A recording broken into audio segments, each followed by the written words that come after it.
Demokrasi itu sebuah tatanan ya, di mana rakyat menjadi subjek negara, bukan menjadi objek negara. Jadi alat ukurnya sederhana, semakin besar partisipasi rakyat dalam proses perjalanan negara ini, maka bisa dikatakan semakin demokrasilah negara itu.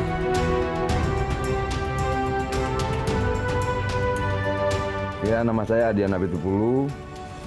Sekarang menjabat jadi anggota DPR RI fraksi PD Perjuangan di Komisi 7. Kesibukannya ngantor, ke dapil, kemudian mengadvokasi beberapa kasus rakyat yang masih kita dampingi sampai hari ini. Ya, begitulah ngurus keluarga. Gue tidak pernah merencanakan untuk seperti ini. Jadi ini menjadi anggota DPR, menjalani kehidupan dari aktivis menjadi politisi itu bukan sesuatu yang didesain, bukan sesuatu yang direncanakan, bukan sesuatu yang kemudian kita persiapkan. Ya dia berjalan saja.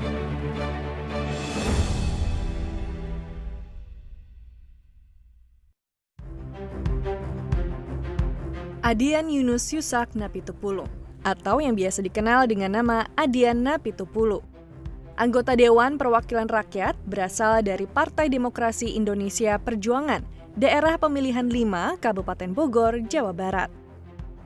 Sempat mencalonkan diri sebagai anggota legislatif pada pemilu 2009, namun Adian gagal melenggang ke Senayan pada saat itu.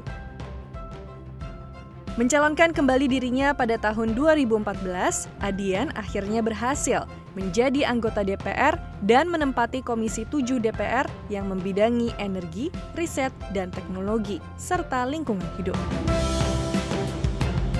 Perjalanan karir Adian Napitupulu dalam dunia politik praktis sudah dimulai sejak ia masih menjadi mahasiswa dan turut serta atas lahirnya era reformasi di Republik ini.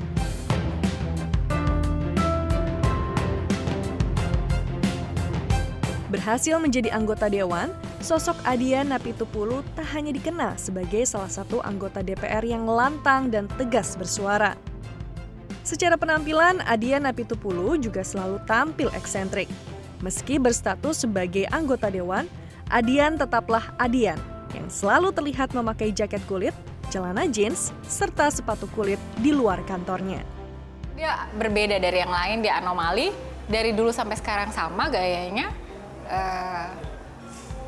Dia berbeda dari cowok-cowok yang saya kenal dari dulu sampai sekarang. Saya belum nemuin yang sejenis kayak gini nih.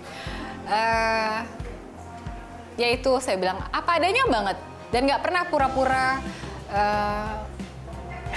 ketemu siapapun, orang biasa, rakyat, anak jalanan, pengamen, maupun malam ketemu menteri atau pejabat dan dia tetap dengan gaya baju, penampilan dan gaya bicara yang sama.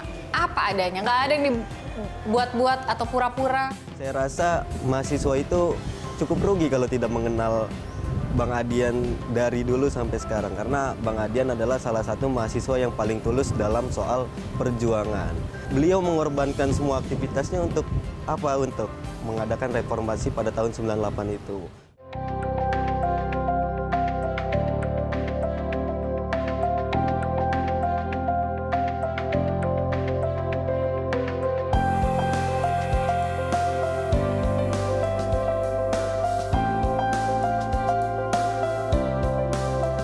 Politikus satu ini dikenal dengan penampilan eksentrik dan gagasan yang kritis serta tajam. Aktivis reformasi ini meneruskan perjuangannya dari Senayan. Adian Napitupulu di Bicara Indonesia. Halo Bang Adian. Halo. Bang Adian ini kan seorang politikus. Terus apa nih Bang, hal yang tidak menyenangkan jadi seorang politikus? Hal yang tidak menyenangkan menjadi seorang politikus. Mungkin di proses transisinya ya, dari aktivis jalanan tiba-tiba menjadi politisi di lembaga yang formal kan. Jadi ya pasti akan ada benturan-benturan batin, benturan-benturan ide, benturan-benturan cara dan sebagainya. Itu sempat gamang lah. Ya, mungkin 10-12 bulan pertama kan menyesuaikan diri dengan segala macam formalisme negara lah, kira-kira seperti itu. Rapat-rapat, kemudian cara bicara kita, cara menyampaikan pikiran kita dan sebagainya. Berbeda dengan waktu di jalan. Maksudnya benturan-benturan tuh contohnya seperti apa? benturan-benturan itu lebih pada dilema-dilema batin ya. Misalnya ada hal yang kita tidak setujui. Kalau dulu di jalan kita bisa langsung bilang saya tidak setuju bla bla bla bla dan segala macam cara bisa kita ekspresikan. Tapi di dunia politik formal seperti itu tidak bisa kita seperti itu. Boleh-boleh saja, tapi kemudian sasaran bisa lebih tercapai, misalnya tujuan bisa lebih capai dengan cara yang berbeda. Ya tetap beda kan, beda lapangan, beda cara lah. Nah, itu cukup mengganggu lah 10, 11, 12 bulan pertama. Terus nih Bang, sekarang tuh kan politikus tuh trennya lagi banyak yang korupsi nih Bang. Bagaimana cara menahan diri Bang untuk tidak tergoda dengan korupsi? Gaya hidup. Gaya hidup, saya melihat yang paling banyak itu teman-teman tidak mampu mengontrol gaya hidup. Misalnya waktu kita di jalan dulu kita ngopi ya, sekarang ngopinya harus butuh tempat khusus lah, lalu ada wine, apa segala macam yang saya pikir itu sangat mahal gitu. Nah, yang membuat banyak kita terjebak itu ya gaya hidup. Berbicara mengenai rapat dewan ya Bang ya, ternyata masih ada beberapa anggota dewan yang memang tidak benar-benar menyampaikan suara mereka, tidak terlalu besar dalam bersuara. Menurut Bang Adian sendiri bagaimana? Parlemen itu kan asal katanya kan parle ya. Parle itu kan artinya bicara. Ya memang harus bicara. Kita harus aspirasi yang kita dapatkan, yang harus kita perjuangkan, gagasan yang harus kita perjuangkan, ide yang harus kita perjuangkan itu kan disampaikan dengan bicara. Bukan disampaikan dengan main mata, bukan disampaikan dengan bicara. Makanya disebutnya parlemen. Nah, harusnya memang semua anggota DPR itu punya kemampuan untuk berbicara. Mampu merasionalisasikan gagasannya, mampu menyampaikan dan berkomunikasi dengan baik, singkat, padat, jelas, dan sebagainya. Nah, kalau ada yang tidak bicara-bicara, ya bingung juga saya. Apa yang salah tuh Bang? Kenapa Bang? Nggak tahu, malu mungkin. Takut salah kali, takut malu atau apa nggak tahu. Tapi banyak yang konon dari awal masuk sampai selesai periode DPR-nya tidak bicara apa-apa juga banyak. Terus ada pernyataan dari Bang Adian nih, yaitu musuh kita bukan suku dan agama, melainkan kekuasaan yang menindas. Iya. Apa dasarnya Bang Adian menyatakan hal tersebut? Demokrasi. Demokrasi mengajarkan kita bahwa musuh kita itu ya bukan agama dan suku yang berbeda. Musuh kita itu bukan perbedaan. Musuh kita adalah kekuasaan, kewenangan yang digunakan secara salah untuk menindas orang lain, mengambil hak orang lain, dan sebagainya. Artinya bahwa itu kan kalimat yang menggambarkan ide saya tentang negara seperti apa sih yang kita inginkan, sikap kita seperti apa gitu. Karena banyak kemudian, apalagi akhir-akhir ini ya, isu saranya luar biasa kerasnya gitu loh. Agama, suku, itu seolah menjadi persoalan di bangsa ini. Sementara menurut saya persoalan terbesar di bangsa ini adalah siapapun dia yang kemudian menggunakan kewenangannya, kekuasaan dan jabatannya untuk menindas orang lain. Apakah itu bupati, kepala desa, camat, gubernur, menteri, dan sebagainya. Itu persoalannya. Apakah hal itu juga yang akhirnya memotivasi Bang Adian ini juga nyalek lagi? Kalau motivasi nyalek itu lebih pada kekuasaan itu kan seperti pisau ya. Kita bisa pakai untuk menyakiti orang, tapi kita juga bisa pakai untuk membuat makanan, memotong buah, memotong daging yang bisa dimakan dan menghidupi orang. Tergantung bagaimana kita menggunakannya. Berarti masih ada pekerjaan yang belum selesaikah? Makanya maju lagi? Di sisi lain ide yang harus diperjuangkan. Ide tentang negara yang demokratis. Negara yang demokratis itu dalam pemikiran saya kan sederhana. Negara yang demokratis adalah negara di mana rakyat menjadi subjek negara itu. Jadi kalau semakin besar partisipasi rakyat dalam proses perjalanan negara itu, maka bisa dibilang negara itu semakin demokratis. Semakin kecil proses partisipasi itu ya semakin tidak demokratis. Demokrasi ini kan tidak gampang. Kalau kita bicara demokrasi, kita harus bicara kesetaraan. Tidak ada pembedaan atas nama apapun, latar belakang sosial, bangsawan bukan bangsawan, kaya, miskin, jumlah rekening, etnis, agama, dan sebagainya. Itu clear dulu bahwa itu bukan persoalan di bangsa ini. Nah, terus kedua, bagaimana membangun demokrasi? Ya kita harus bicara tentang kesejahteraan rakyat. Kenapa? Demokrasi yang baik itu hanya bisa dibangun kalau kemudian rakyatnya punya pengetahuan yang cukup. Punya akses terhadap ilmu pengetahuan, punya akses terhadap informasi, punya akses terhadap komunikasi terhadap negara dan sebagainya. Nah itu butuh pendidikan, sehingga satu ketika nanti orang tidak lagi mudah terkena hoax, orang tidak lagi mudah termakan fitnah, kebohongan dan sebagainya. Dan setelah hampir 20 tahun reformasi ini, ada catatan penting apa nih Bang yang perlu diperhatikan? Bahwa ada kemunduran ketika kemudian isu SARA mulai digunakan oleh banyak pihak untuk memenangkan kontestasi pemilu, baik pilkada maupun pilpres sekarang. Menurut saya itu menjauhkan kita dari demokrasi. Kenapa? Seolah-olah ada etnis tertentu yang kehilangan haknya hanya karena dia berasal dari etnis yang lebih minoritas, misalnya seperti itu. Itu nggak boleh. Di bangsa ini kita tidak bisa lagi bicara tentang mayoritas atau minoritas, tapi lebih bicara pada program-program yang memang berpihak pada rakyat. Artinya bahwa tidak kemudian karena seseorang beretnis lain dengan yang mayoritas di tempat itu, lalu dia kehilangan haknya untuk menjadi warga negara yang dijamin konstitusi untuk dipilih maupun memilih. Jadi dengan kata lain, demokrasi di Indonesia saat ini mundur dong Bang? Atau justru stagnan? Secara sistem dia bagus, pemilu langsung dan sebagainya. Tapi secara kultur ketika dibangun kembali budaya diskriminasi itu, ya dia mundur. Ini selanjutnya kita akan membahas mengenai gaya berpakaian Bang Adian yang selalu tampil muda nih ya Bang ya. Selalu menggunakan jeans dan kadang juga jaket nih ya Bang ya. Bang Adian ini punya ciri khas sendiri dalam berpakaian. Pasti pakai jeans, kadang juga suka pakai jaket nih ya Bang ya. Seperti yang tadi Bang Adian bilang gitu waktu pertama kali terjun ke dunia politik tetap gitu menggunakan ciri khas pakaian tersebut. Sebenarnya pesan apa sih Bang yang ingin disampaikan lewat gaya berpakaian Bang Adian itu? Nggak ada pesan, tapi tapi begini ya, DPR itu kan persoalan pikiran, persoalan keputusan, bukan persoalan bagaimana kita berpakaian. Ada standar minimal yang memang harus kita ikuti, bahwa misalnya kerapihan minimal, ini minimal, tapi yang lebih penting dari di situ adalah apa yang kita pikirkan, apa yang kita lakukan, apa yang kita kerjakan, dan apa yang kita putuskan. Jangan sampai kemudian pikiran-pikiran itu seolah-olah tidak menjadi lebih penting. Yang penting adalah berapa harga mobilnya, berapa harga bajunya, berapa harga perhiasannya. Seolah-olah kan itu yang dipandang masyarakat sekarang kan. Bahwa kalau saya ke dapil pakai kaos oblong biasa, rakyat kaget-kaget. Memang ini anggota DPR. Kenapa? Dalam kepala mereka, anggota DPR yang selama ini mereka ketahui, misalnya pakaiannya harus jas, batik, kemeja yang mahal, bagus, sepatunya mengkilat dan sebagainya. Nah, saya berpikir bahwa DPR bukan itu. DPR itu bukan fashion show. DPR itu bukan showroom mobil. DPR itu tempat di mana kita mengadu ide, gagasan, pemikiran, dan sebagainya. Yang tentu tujuannya untuk bangsa ini. Baik. Bang Adian masih hafal nih harga pakaian yang lagi digunakan sekarang? Mau jujur? Jeans nih? Jeans ini bekas. Oh ya? Iya. Beli di pasar bekas atau? Di pasar Gede Bage.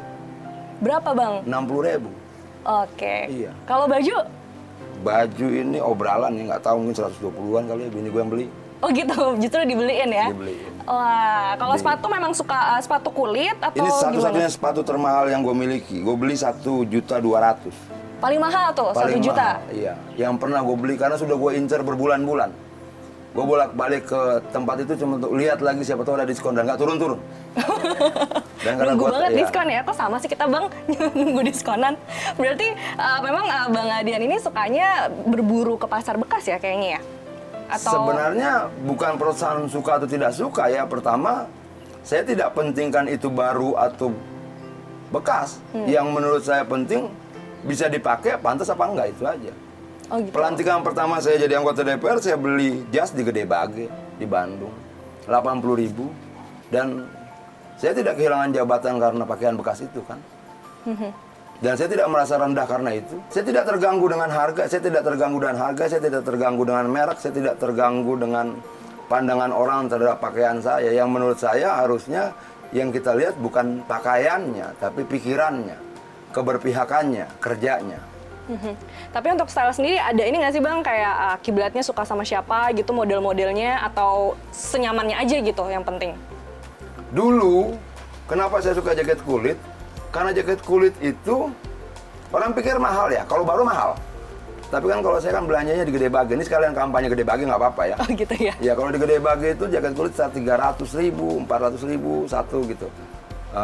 Kenapa dulu saya suka pakai jaket kulit? Karena saya hidup di jalan. Jaket kulit itu dia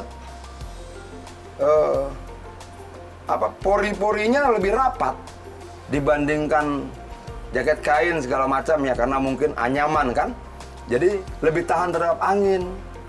Buat badan saya yang dulu hidup di jalan itu membuat saya lebih merasa tidak mudah terkena penyakit, masuk angin apa segala macam. Itu aja. Dan itu kebiasaan kan, berbelas-belas tahun pakainya itu ya susah diganti lagi. Iya. Kayaknya Pasar Gede Bage ini tempat belanja favorit Bang Adian ya? Dulu kita punya dan istri itu per bulan sekali lah kesana. Oh gitu. Jadi kalau dia mau ketemu Bang Adian kesana aja kali ya? Siapa tahu ada Foto yang saya mau dengan pedagang ketemu sana gitu. banyak. Oh gitu. Iya. Sekarang kita beralih berbicara mengenai keluarga nih Bang Adian. Jadi ayah dari Bang Adian ini sudah meninggal sejak Bang Adian berusia 10 11. tahun. Oh 11 tahun. Apa yang paling diingat dari sosok sang ayah? Yang paling diingat itu kalau saya sakit. Kalau saya sakit itu selalu dipanggil dan suruh tidur di bawah ketiak dia. Dan kata dia pasti sembuh. Dan memang sembuh. Ya mungkin sugesti ya, nggak tahu gitu loh. Nggak ada penjelasan ilmiah dan saya tidak mau cari penjelasan ilmiah. Itu paling saya ingat. Tapi sosoknya sendiri di mata Bang Adian bagaimana? Jarang marah, perokok berat. Jarang marah, perokok berat, dan sangat sayang keluarga. Sangat demokratis. Kita boleh bicara apa saja. Tapi pernah ada nasihat gitu Bang, dari sang ayah untuk Bang Adian gitu, untuk bagaimana nih menjalani kehidupan seharusnya? Yang dulu pernah dia bilang, kita bisa kehilangan banyak hal, tapi jangan pernah kehilangan hati kita. Hati itu selalu menjadi bagian dari pertimbangan dalam persentase tertentu untuk mengambil keputusan. Baik. Bang Adian, kalau misalnya sudah tidak terjun lagi nih ke dunia politik, Bang Adian mau ngapain? Jalan-jalan sama istri. Kemana Bang? Aktivitas saya membuat saya tidak terlalu intensif dan sering ketemu anak dan istri. Dan kalau kemudian Tuhan mengizinkan, kalau saya terpilih 2019, saya akan berhenti 2024. Lalu saya mau buka kamar kos untuk biaya anak sekolah, terus jalan-jalan sama istri, rencana mau keliling dunia, nyupir sendiri. Nyetir sendiri Bang, keliling dunia? Berdua, Iya. tapi nyetir sendiri? Iya. Ke negara Gitu. mana nih pengen ditujuin? Itu mimpi kita sejak pacaran dulu.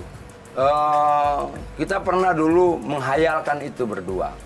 Dan saya pikir kalau memang memungkinkan akan kita realisasikan. Oke, Bang Adian, selanjutnya kita akan ngobrol tentang buku favorit Bang Adian nih. Kita akan cari tahu apa. Bang Adian berbicara mengenai buku, punya Iya. buku favorit nggak Bang? Dulu kalau buku favorit itu biasanya yang terkait dengan Bung Karno ya, karena di situ saya belajar tentang ide-ide bernegara, kenapa negara yang dimerdekakan dan sebagainya, Indonesia menggugat, kemudian buku-buku pledoi juga saya suka, pledoi yang saya baca berkali-kali itu justru pledoinya A.M. Fatwa tentang demokrasi dan keyakinan beragama diadili, kalau tidak salah judulnya itu. Nah, membaca pledoi ini membantu saya untuk lebih sensitif terhadap ketidakadilan hukum di tempat kita ya. Kalau dulu kan di dekat kampus saya di UKI Salemba itu kan ada LBH.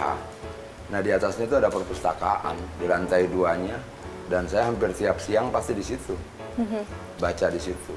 Memangnya apa Bang, dengan membaca buku tuh apa yang Bang Adian rasakan? Memang bertambah, jadi menambah wawasan atau lebih kepada kebutuhan untuk kesenangan aja gitu, ngisi waktu, atau bagaimana? Kalau dulu untuk mencari jawaban dari persoalan ya, misalnya dulu ketika kita mahasiswa ada situasi begini segala macam, ada pledoinya Bitor, waktu itu saya ambil dari fotokopian, saya baca.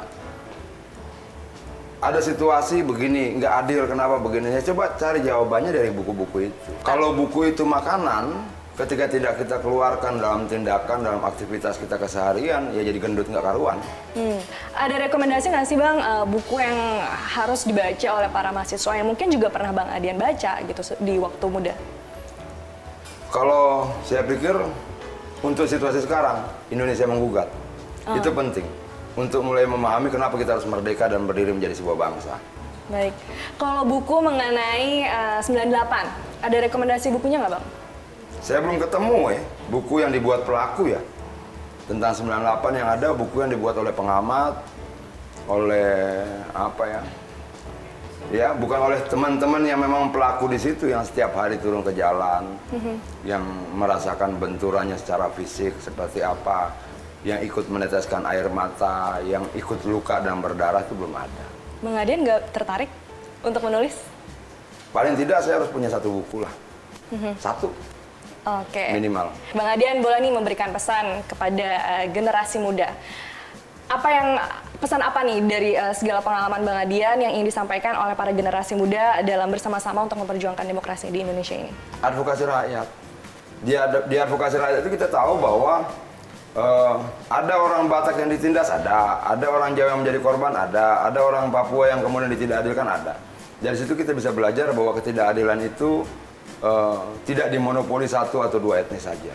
Bahwa ketidakadilan itu bisa menimpa siapa saja. Makanya musuh kita sebenarnya bukan etnis dan agama yang berbeda, tapi pelaku ketidakadilan itu. Baik, kalau begitu. Terima kasih Bang Adian atas perbincangannya. Sukses terus. Semoga impian dan cita-cita kita tentang Indonesia bisa segera terwujud ya Bang ya.